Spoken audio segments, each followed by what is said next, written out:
So friends, इस घर के अंदर दो छतें हैं। दो छतों के साथ में दोनों का इन्वर्टर सिर्फ एक ही है। ऊपर और नीचे दोनों तरफ एक इन्वर्टर है। अब यहाँ पर हम ऊपर की लाइन को नीचे से कट करने वाले हैं और दोनों लाइनों को डिवाइड करने वाले हैं। फिर हम यहाँ पे क्या करेंगे कि दो अलग अलग इन्वर्टर इंस्टॉल करेंगे। आखिर ये कैसे पॉसिबल होगा? ऊपर की लाइन कट कैसे की जाएगी? यहाँ पे आप देख सकते हैं ये हमारा घर है और यहाँ इस घर की अगर मैं बात करूँ तो सामने की तरफ देखें तो एक किचन है और यहाँ पर एक रूम है। नीचे की तरफ कुछ लोड चल रहा है इन्वर्टर से और ये किचन है, कुछ लाइट वगैरह चल रही है और इस रूम में भी फ़ैन वगैरह चल रहे हैं, लाइट वगैरह चल रही है और बाहर की तरफ भी ट्यूबलाइट वगैरह कुछ चल रही है एक इन्वर्टर से। ठीक है, अब यहाँ से हम जस्ट ऊपर जाएंगे यहाँ से, ओके। और हम ऊपर की तरफ देखेंगे तो जो लोड है वो भी एक ही इन्वर्टर से चल रहा है। क्या क्या चल रहा है वे मैं आपको बताता हूँ। यहाँ पे आप देख सकते हैं ये ऊपर का एरिया है। तो यहाँ पर आप देख सकते हैं ये हॉल है। इस हॉल के अंदर यहाँ पर भी इन्वर्टर चल रहा है और यहाँ इस रूम के अंदर भी इन्वर्टर कनेक्ट है, इसमें भी एक इन्वर्टर कनेक्ट है। यानी आप सीधा सीधा समझिए कि एक इन्वर्टर से पूरी बिल्डिंग का लोड चल रहा है और ये ओवरलोड कंडीशन है। ठीक है, तो ये भी कमरा यहाँ इस एक इन्वर्टर से चल रहा है। एक ऊपर की तरफ एक और रूम है, गली है, वो भी इन्वर्टर से चल रही है। यानी कि टोटली 100% ओवरलोड कंडीशन। अब इन्वर्टर की बात कर ले जाए तो यह इन्वर्टर है और इसी एक लाइन से ही पूरे घर का लोड चल रहा है इस वक्त। ठीक है, इसी एक वायर से पूरे घर का इन्वर्टर चल रहा है, मतलब लोड चल रहा है। ठीक है, एक इन्वर्टर से। और ये है चार्जिंग कलेक्शन। अब यहाँ इसकी बात कर ले बैटरी की तो इसकी कम जो एम्पियर है वो 150 एम्पियर है, बहुत ही ज़्यादा कम है इतने सारे लोड के हिसाब से। तो ये बैटरी है और ये कभी जल्दी से डेड हो जाएगी। कनेक्शन की बात करें तो यहाँ से होते हुए सीधा सीढ़ियों के ज़रिए नीचे कनेक्शन जा रहा है इन्वर्टर का। यहाँ से होते हुए यहाँ से नीचे उतर रहा है इन्वर्टर का। ठीक है, और यहाँ से नीचे उतर के हमारे नीचे जो हाउस है, नीचे वाला हाउस है, उसमें डिस्ट्रीब्यूट हो रहा है पूरा कनेक्शन। ऊपर की लाइन नीचे इस तरह से आ रही है। ठीक है, तो हम वायर दिखा देते हैं आपको। ये है जो वायर है ये ऊपर से आ रहा है, ये है इन्वर्टर का। जो ऊपर से इन्वर्टर लगा हुआ है जो मैंने अभी आपको दिखाया, वह कनेक्शन सीधा नीचे वाली वायरिंग से कनेक्ट है। ये देख सकते हैं ये इन्वर्टर का आउटपुट है। यहाँ से घर का जो लोड है इस तरीके से डिस्ट्रीब्यूट हो रहा है। ठीक है, तो यहाँ पे आप देख सकते हैं ये जो लाइन है, ये ग्रीन कलर की जो लाइन है, अभी मैं आपको दिखाता हूँ। यहाँ से इंटर कर रही है हमारे नीचे वाले हाउस में, जो कि आप यहाँ से देख सकते हैं इसके अंदर आती है और यहाँ से होते हुए सीधा एमसीबी बॉक्स में और एमसीबी बॉक्स से पूरे घर के अंदर डिस्ट्रीब्यूट हो जाते हैं। आपको मालूम है इसी तरीके से ही लाइनें वर्क करती है। यह अभी आप देख सकते हैं कनेक्शन कंप्लीट है। अभी उस इन्वर्टर से ये जो लोड है ये सारा इन्वर्टर से ही चल रहा है, मतलब सिंगल इन्वर्टर से अभी इस वक्त चल रहा है। ये ट्यूबलाइट भी इन्वर्टर से ही चल रही है। ठीक है, अब मैं जैसे ही इस लाइन को कट करता हूँ, यहाँ से हटाता हूँ, तो आप देख सकते हैं ऊपर की लाइन जैसे ही हटी तो ट्यूबलाइट बंद हो चुकी है। अब यहाँ पर मैं टेस्टिंग करके देखता हूँ तो यहाँ पे जैसे ही आपको दिखाता हूँ, जैसे ही मैं कनेक्ट करता हूँ तो ट्यूबलाइट जो है ऑन हो जाती है। यानी कि ऊपर के इन्वर्टर से यही चल रहे हैं। ये वाला इन्वर्टर का वायर है, इसके अंदर करंट देखें तो ये इन्वर्टर से आ रहा है, ऊपर वाले इन्वर्टर से, अलग इन्वर्टर से। ठीक है, तो अब हम इसे टेप करके बिल्कुल साइड में कर देंगे। यानी कि इसका अब हमें कोई भी काम नहीं है। हमने डिवाइड तो कर लिया, इस तरीके से हमने लाइन को काट तो दिया, ऊपर का ऊपर रह गया, नीचे की अलग लाइन हो गई। इसमें बिल्कुल भी करंट नहीं है क्योंकि ये नीचे की लाइन अभी सप्लाई इसके अंदर देंगे तब करंट इसके अंदर चलेगा। तो लाइन कट हो गई तो आप देख सकते हैं लाइटें वगैरह, फैन वगैरह जो है वो बंद हो चुके हैं। ओके, अब हम आपको इन्वर्टर का सेटअप करना सिखाएंगे। तो यहाँ पर देख सकते हैं कि घर वालों को परेशान करना बिल्कुल भी अच्छा नहीं है। तो यहाँ पे क्या करेंगे, ये फेज़ लाइन आ रही है, इस फेज़ लाइन के अंदर हम इस इन्वर्टर का एक वायर ऐड कर देंगे। जैसे ही हम यहाँ पर ऐड करते हैं तो हमारी जो घर की लाइटें हैं, फैंस हैं, जो भी इन्वर्टर से जो वर्क करते हैं वो सब चीज़ें यहाँ से ऑन हो जाएगी। जैसे कि देख सकते हैं ये ट्यूबलाइट चालू हो गई और यहाँ पर ये देख सकते हैं सब कुछ चालू हो गया। ये अभी फ़िलहाल डायरेक्ट चालू हुआ है, लाइट जाने पर ये भी बंद हो जाएंगे। तो इन्वर्टर आप देख सकते हैं कुछ इस टाइप का मैंने इन्वर्टर परचेस किया है जो कि काफ़ी अच्छा है।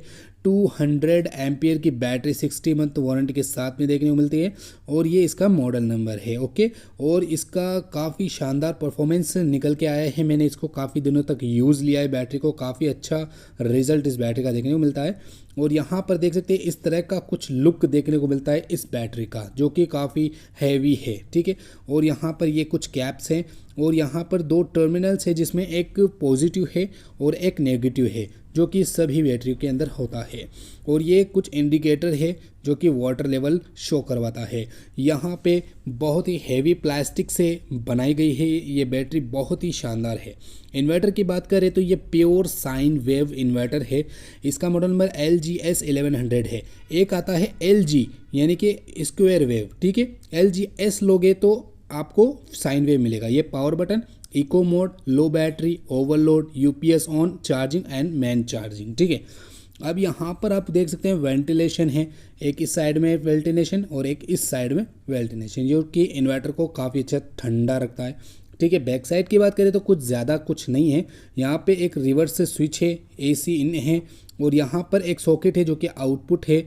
ठीक है, और यहाँ पर 3 स्विच है जो कि रेगुलेटर, अनरेगुलेटर, बैटरी और इको मोड वगैरह सब कुछ सेटअप करने के लिए। एक फ़ैन है और 12 वोल्ट DC है। अब मैं इसका लोड दिखाता हूँ, ये इसके ऊपर कितना आप लोड चला सकते हैं मैक्स। यहाँ पे आप इसके ऊपर 765 वाट लोड आप इसके ऊपर चला सकते हैं बहुत ही आसानी से। ठीक है, तो ये हुआ इन्वर्टर की बात। अब रखना कहाँ पे है ये देख सकते हैं, यहाँ पे सीढ़ियाँ, सीढ़ियों के नीचे खाली जगह है, यहाँ पे हम इसको इंस्टॉलेशन करेंगे। इंस्टॉलेशन थोड़ी सी हवा वगैरह आनी चाहिए, वहाँ पे आपको इंस्टॉलेशन करना, क्योंकि इन्वर्टर जो है गर्म होता है चार्जिंग के वक्त और आउटपुट के वक्त। ठीक है, तो आपको ऐसी जगह रखना है जहाँ पे थोड़ी सी विंड होती रहे। ठीक है, हवा मिलती रहे इन्वर्टर को। तो यहाँ पे हम इस तरीके से इन्वर्टर को सेटअप करने वाले हैं। अब यहाँ पर हम कनेक्शन की बात करें तो यहाँ पर अभी पावर लाइन हमें कनेक्ट नहीं करनी है। पावर लाइन कनेक्ट करने के लिए वायरिंग करनी पड़ेगी। वायरिंग भी आपको दिखाएंगे, वीडियो पूरा लास्ट तक ज़रूर देखिएगा। गाइस, मैंने बैटरी का बैकअप दुगना कर दिया है, वो कैसे किया है अगर वह जानना है तो डिस्क्रिप्शन में आपको वीडियो का लिंक मिल जाएगा, वहाँ जाकर के उस वीडियो को ज़रूर देखें। तो यहाँ पर देख सकते हैं ये नेगेटिव कनेक्शन है। नेगेटिव के अंदर ब्लैक वायर होता है, अच्छे से टाइट कीजिएगा। गाइस, आप लोग गलती करते हो, अच्छे से टाइट नहीं करते हो, इस वजह से आपका जो बैटरी है वो बैकअप कम देता है, इन्वर्टर हीट और वायरिंग हीट ज़्यादा होती है, इसलिए आपको लॉसेस देखने को मिलता है बहुत ज़्यादा, और फिर आप कहते हो बैटरी बैकअप नहीं दे रही है। तो अच्छे से आपको टाइट करना है। ये देखिए नेगेटिव पॉजिटिव हमने सेट कर दिया। अब यहाँ पर हमें क्या करना है, इन्वर्टर की टेस्टिंग करनी। इन्वर्टर टेस्टिंग करने का मतलब ये कि हम चेक करेंगे कि हमारा लोड चालू हो तो रहा है। तो ये देख सकते हैं भाई, इन्वर्टर जो है काफ़ी अच्छे तरीके से वर्क कर रहा है। यहाँ पर इन्वर्टर की वायरिंग कंप्लीट हो चुकी है। अब हमें पावर लाइन की वायरिंग करनी है। तो आपको क्या करना है, चार्जिंग वाली पिन लेनी है और आपको स्विच बोर्ड कहाँ लगाना है, इस एरिया में आप कहीं पे भी लगा सकते हैं। जहाँ पे पिन सेटअप होती है वहाँ आप कहीं पे भी स्विच बोर्ड लगा सकते हैं। तो स्विच बोर्ड में लगा रहा हूँ लकड़ी वाला। जी हाँ दोस्तों, काफ़ी जगह लकड़ी वाला ही लगना चाहिए इन्वर्टर वगैरह के मामले में, क्योंकि इन्वर्टर वगैरह की जो सॉकेट वगैरह पिन जो है वो गर्म होती है चार्जिंग के टाइम, उस समय सॉकेट जलने के चांसेस बढ़ जाते हैं। तो चीनी माटी वाला जो सॉकेट होता है और लकड़ी वाला बोर्ड होता है वही आप यहाँ पे यूज़ लें। ओके, तो अब ये 3 जो वायर आप देख रहे हैं, ये तीनों वायर में ही कारस्तानी करनी है आपको। यहाँ पे आप देख सकते हैं एक वायर यहाँ पर इन्वर्टर का रखना है और 2 वायर न्यूट्रल फेज यानी चार्जिंग का रखना है। तो इन्वर्टर के लिए आपको क्या करना है, एक टेप करके यहाँ पे मार्किंग कर दें, और अगर बेहतर होगा अगर आप एक सिंगल कलर अलग लेके आ जाए, लेकिन अगर आपके पास सिंगल कलर नहीं है तो आप इस तरह से मार्किंग कर सकते हैं। तो हमने इन्वर्टर का एक वायर और चार्जिंग का अलग कर दिया, ये देखिए। अब यहाँ पर इसका जो आगे वाला मुंह होता है जिसको हम कनेक्शन करने वाले घर के अंदर, उसको भी आप टेप कर दें। टेप करने से क्या है कि आपको मालूम होगा कि ये इन्वर्टर का ही है। जी हाँ दोस्तों, ठीक है। तो ये देख सकते हैं, अब ये चार्जिंग वाली और ये इन्वर्टर वाला, ये 3 वायर हमने यहाँ पर कनेक्ट कर दिए और सभी वायरों को आपस में टेप कर दें। बेहतर होगा कि आप 1.5 mm का डबल कोर 3 कोर वाला वायर लेके आ सकते हैं, ठीक है। और अगर आपको 3 कोर वाला वायर नहीं लाना है तो आप इस तरह से 3 वायर को जोड़ करके केबल बना सकते हैं, जैसे आपकी मर्ज़ी, ठीक है। तो 200 एम्पीयर की बैटरी के अंदर आपको 1.5 mm की केबल जोड़नी चाहिए मेरे ख्याल से, और ज़रूरी है, ठीक है। तो अब हम ऑफलाइन के अंदर वर्क करेंगे। यहाँ पे तीनों वायर जो है हम स्विच बोर्ड के अंदर डाल देंगे इस तरीके से, ठीक है। तो तीनों वायर यहाँ पे आ चुके हैं और 2 चार्जिंग के और एक इन्वर्टर का आउटपुट। अब स्विच बोर्ड की बात करें, 16 एम्पियर का स्विच और सॉकेट आपको यहाँ पर यूज़ लेना है और यहाँ पर सीधी लाइन कनेक्ट करनी है। यहाँ पे देख सकते हैं ये न्यूट्रल और फेज देखने को मिल रहा है। तो आपको क्या करना है कि 1.5 mm का आपको एक वायर स्विच के अंदर ऐड करना है, ठीक है, इस तरीके से। और इसका जो दूसरा वायर है वो एल वाले एरिया में कनेक्ट करना है, यानी कि लाइन में। ज़रूरी है गाइस, इन्वर्टर के अंदर सीधी लाइन बहुत ज़रूरी और बहुत इंपॉर्टेंट है, ठीक है। तो यहाँ पे आप देख सकते हैं ये 2 वायर है जिसको हम छील लेंगे, जो कि चार्जिंग कनेक्शन के हैं, ठीक है। तो यहाँ पर अब हम कहाँ पे कनेक्शन करें, तो आपको रेड वाला कनेक्शन जो है स्विच के वाले ऊपर वाले एरिया में कनेक्ट करना है इस तरीके से, जो कि फेज जो है हमें मिल जाएगा। और न्यूट्रल जो है एन वाले हिस्से में, यानी कि सॉकेट के एन वाले हिस्से में आपको ऐड करना है इस तरीके से, ठीक है। तो यहाँ पर इन्वर्टर का जो कनेक्शन है चार्जिंग का वो कंप्लीट हो गया। अब यहाँ पर इन्वर्टर का आउटपुट कनेक्शन करना है। तो आउटपुट कनेक्शन करने के लिए आपको इस तरह का एक वायर का टुकड़ा ले लेना है। इस वायर को अच्छी तरीके से टेप वगैरह लगा करके फिक्सिंग कर देना है, क्योंकि यही वायर होगा जिससे हमारे जितने भी इन्वर्टर के लोड हैं नीचे वाले फ्लोर में वो सब चलने वाले हैं इसी वायर की मदद से। तो मेरे ख्याल से आपको यह वायर सेटअप कर देना है और यहाँ से अच्छे तरीके से बाहर निकाल देना है। तो स्विच बोर्ड से जितनी भी वायरिंग है मैं यहाँ से बाहर निकाल दूंगा, क्योंकि यहाँ पे कुछ भी काम नहीं है इस वायर का, ठीक है। अब हम स्विच बोर्ड को यहाँ पे अच्छे तरीके से टाइट कस देंगे, ठीक है। तो ये 16 एम्पियर का स्विच सॉकेट हमने यहाँ पर ऐड कर दिया और यहाँ पर चार्जिंग कनेक्शन बिल्कुल कंप्लीट हो चुका है। अब यहाँ पर हम आउटपुट ऐड करने वाले हैं, ठीक है। तो यहाँ पर ये जो इन्वर्टर आप देख रहे हैं, यहाँ पे हम सॉकेट तैयार करेंगे, एक पिन तैयार करेंगे जो कि इन्वर्टर का आउटपुट होगा। तो जैसे कि आप देख सकते हैं इस टाइप की एक पिन आपको लेके आनी है और यहाँ पर देख सकते हैं यहाँ पे एल लिखा हुआ है, यहाँ पे एन लिखा हुआ है, ठीक है। तो एल की साइड में आपको ये ब्लैक वायर ऐड करना है, एल वाला हिस्सा है यानी कि फेज वाला हिस्सा है, उसके अंदर आपको यह वायर कनेक्ट करना है ब्लैक वाला, जिससे कि आपके घर का जो लोड है इसी लाइन से रनिंग करे, ठीक है। तो अब आपको समझ में आ गया होगा कि सॉकेट के अंदर एक ही वायर क्यों डाला जाता है। एक वायर सिर्फ फेज लेने के लिए डाला जाता है, न्यूट्रल आपके उस चार्जिंग वाले पिन में ही होता है, उसी से ही आउटपुट डिस्ट्रीब्यूट होता है, ठीक है। न्यूट्रल हमारे सभी घरों के अंदर पहुंचता है। तो इस तरीके से हमने एक वायर को कनेक्टिंग कर दिया। अब यहाँ पर क्या करेंगे कि वायरिंग को एकदम एडजस्ट करेंगे, एकदम सेटअप करेंगे। तो यहाँ पे सैडल की मदद से, कुछ सैडल होते हैं उसकी मदद से आपको यहाँ पे वायर को जमा देना है इस तरीके से, ठीक है। ये देख सकते हैं कितना अच्छा लग रहा है। आप केसिंग भी लगा सकते हैं, पाइप भी लगा सकते हैं आपकी इच्छा हो तो, ठीक है। लेकिन मैं यहाँ पर सैडल लगा रहा हूँ क्योंकि हो सकता है कभी इन्वर्टर को इधर उधर करना पड़े तो मैं यहाँ से वापस से रिमूव करूँ, ठीक है। तो यहाँ पर जितने भी सैडल की आपको आवश्यकता है और यहाँ पे 3 वायर ही होने चाहिए और एक अर्थिंग का वायर होता है। अगर आपके अर्थिंग हैं तो 4 वायर होंगे, नहीं तो यहाँ पर 3 ही वायर होंगे, 2 चार्जिंग के और एक आउटपुट। अब यहाँ पर देख सकते हैं भाई वायरिंग तो पहुँच चुकी है, अब इसको सप्लाई देनी है। अब यहाँ पर आपको देख सकते हैं यहाँ पर 3 वायर हैं, इनमें से 2 वायर को पकड़ लेना है। ये दोनों वायर न्यूट्रल फेज हैं और यहाँ पर ये सॉकेट जो है हमारे घर के अंदर जा रहा है, मतलब यहाँ से आउटपुट लाइन हमारे घर के अंदर नीचे वाले एरिया में जा रहा है, ठीक है। तो ये जगह एमसीबी बॉक्स की है, यहाँ पर मैं एमसीबी बॉक्स से सेटअप करने ही वाला हूँ, उसके बारे में वीडियो आने वाली है, ठीक है, बना देंगे। ओके, तो अब यहाँ पर देख सकते हैं 2 सप्लाई एमसीबी बॉक्स तक जा रही है यहाँ से और इस पिन के ज़रिए न्यूट्रल फेज एमसीबी बॉक्स तक जा रहा है इस पिन के ज़रिए, ठीक है। तो इसी पिन के अंदर हमें कार्रवाई करनी होगी हमारे इन्वर्टर की।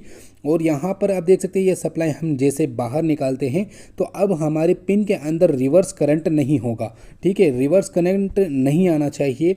तो सबसे पहले आपको वायरिंग को हाथ लगाने से पहले यहाँ पर टेस्टिंग कर लेनी चाहिए टेस्टर की मदद से कि करंट तो नहीं है, रिवर्स करंट तो नहीं आ रहा है। तो गाइस देख सकते हैं रिवर्स करंट नहीं आ रहा है, तो अब यहाँ पर हम वर्क कर सकते हैं आसानी से, ठीक है। तो पिन को यहाँ से मैं ओपन करूँगा और इसके अंदर कौन से कनेक्शन करूँगा यह सब आपको बताने वाले हैं। यहाँ पर ये देख सकते हैं चिन्ह मार के फेज़ कनेक्शन का, यहाँ पर ये फेज़ और एक न्यूट्रल है। यहाँ पर देख सकते हैं एल लिखा हुआ है, ये वाला एल और फेज़ और न्यूट्रल यहाँ पे देखने को मिल रहा है। तो यहाँ पे आप देख सकते हैं इस तरह से सेटअप किया गया है। अब इसके अंदर से हमें फेज़ कनेक्शन को बाहर निकालना है इस तरीके से। फेज़ कनेक्शन को आपको कनेक्ट करना है इन्वर्टर वाले फेज़ में। जैसे कि हम यहाँ पर ये जो फेज़ है हमारे घर का, उसके अंदर आपको क्या करना है, जो हमने इन्वर्टर से फेज़ लिया है उस फेज़ को, चार्जिंग वाले फेज़ को, यहाँ से ही चार्जिंग वगैरह होगा इन्वर्टर। तो यहाँ पे हम क्या कर रहे हैं, इसके अंदर फेज़ कनेक्शन कनेक्ट कर रहे हैं और पिन के अंदर इस तरीके से ऐड कर देंगे ताकि जो करंट है वो हमारा फेज़ के अंदर चला जाए। ठीक है, यानी कि इन्वर्टर के फेज़ में जाता है। ठीक है, तो इसे टाइट कर दिया। अब यहाँ से न्यूट्रल को भी खोलना है और यहाँ से न्यूट्रल को भी ऐड करना है। न्यूट्रल से आपको पता है क्या होगा, चार्जिंग भी होगा और आउटपुट भी मिलेगा। यानी कि न्यूट्रल हमें चार्जिंग और आउटपुट दोनों यहीं से ही मिलते हैं। ठीक है, तो आप देख सकते हैं यहाँ पर मैं इस पिन के न्यूट्रल में भी ऐड कर रहा हूँ। अब यहाँ पर क्या करना है, पिन को अच्छे तरीके से टाइट कर देना है गाइस, टाइट ज़रूरी करना है। ठीक है, नहीं तो ढीला रहेगा तो वायर जल जाएगा, पिन भी जल जाएगी। तो कुछ इस तरीके से आउटपुट इन्वर्टर में जा रहा है और आउटपुट घर के अंदर भी जा रहा है। अब हम यहाँ से टाइट कर देंगे इस पिन को। पिन को टाइट करने के बाद हम इसे इंटर कर देंगे हमारी लाइन के अंदर, जिससे पहले कि हम इसको इन्वर्टर का कनेक्शन देंगे पहले।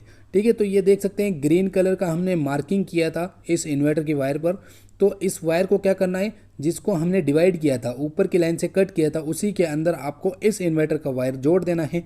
तो ये हो गया भाई डिवाइड, यानी कि ऊपर की लाइन अब ऊपर की रह गई, नीचे की लाइन अब नीचे की रह गई। ठीक है, तो दोनों लाइनें अलग अलग हो गई, दोनों इन्वर्टर अलग अलग सेटअप हो गए। इस तरीके से आप भी कर सकते हैं, वीडियो को अच्छे तरीके से देख करके समझ के।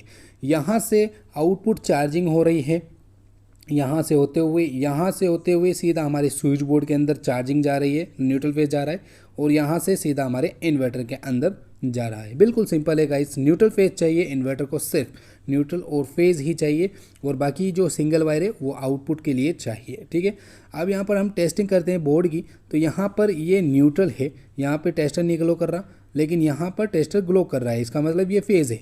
तो हमारी लाइन बिल्कुल सीधी है। अब हम टेस्टर करेंगे, यहाँ स्विच से टेस्ट करेंगे। तो जैसे हम स्विच को ऑफ करते हैं तो टेस्टर बंद हो जाता है, तो इसका मतलब हमारी लाइन बिल्कुल ओके है। अब यहाँ पर हम डायरेक्ट बाईपास करेंगे। गाइस, जब भी आप इन्वर्टर की वायरिंग करते हो तो पहले बाईपास करके चेक कर लेना चाहिए कोई फॉल्ट तो नहीं है। अगर आप इन्वर्टर के अंदर लगा करके चेक करोगे तो हो सकता है आपका इन्वर्टर भी ख़राब हो। तो यहाँ पे फॉल्ट चेक करने के लिए आपको यहाँ डायरेक्टली बाईपास कर दें। आपकी जो पिन है, आपका जो आउटपुट पिन होता है, ये देख सकते हैं इस तरह से हमने इसको बाईपास कर दिया है, जिससे कि हमारा इन्वर्टर बिल्कुल सेफ़ है। ठीक है, अभी ये डायरेक्ट लाइट से चल रहा है। मान लीजिए आपका इन्वर्टर ख़राब हो गया, आपने डायरेक्ट कनेक्ट कर दिया है। अब हम क्या करेंगे कि इन्वर्टर का चार्जिंग पॉइंट ऐड करेंगे। यहाँ पे देख सकते हैं इसमें भी लाइन है और न्यूट्रल है, तो इसे भी सीधा ही हिसाब से ही कनेक्शन करना है।